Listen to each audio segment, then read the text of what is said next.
আদ্দিন হাসপাতালের ৬ নবজাতকের মৃত্যুর ঘটনায় মন্ত্রণালয়ের দেওয়া কারণ দর্শানো নোটিশের জবাবে সন্তুষ্ট নয় সরকার।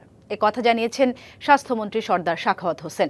তিনি বলেন, আদ্দিন কর্তৃপক্ষের জবাব অস্পষ্ট এবং অসম্পূর্ণ।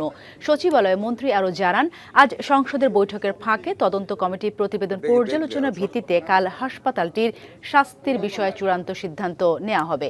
তিনি আরও বলেন, ঘটনার দায় ও কারণ নির্ধারণে সরকারের অবস্থান এখনও কঠোর। হাসপাতালের বিরুদ্ধে প্রয়োজনীয় ব্যবস্থা নেওয়ার বিষয়টি গুরুত্বের সঙ্গে বিবেচনা করা হচ্ছে বলেও জানান মন্ত্রী। ওটা প্রতিবেদন তারা অনেক কিছু বলেছে, তারা ইচ্ছা করে না, এইসব নানান কথা অনেক গল্প করেছে, অনেক 4-5 পৃষ্ঠা লিখেছে। এগুলো বুলেট পয়েন্ট পর কিছুই লেখা নেই, বেগ রিপ্লাই, যেগুলি আমাদের কাছে গ্রহণযোগ্য নয়। মিটিংয়ে বসে আমরা কি করতে যাচ্ছি সেটা আমরা সিদ্ধান্ত গ্রহণ করে আপনাদেরকে জানাবো। নগদ নিয়ে এলো হার না মানা হার অফার। সর্বনিম্ন 10,000 টাকা রেমিটেন্স নগদে পাঠালে থাকছে স্বর্ণের হার জেতার সুযোগ।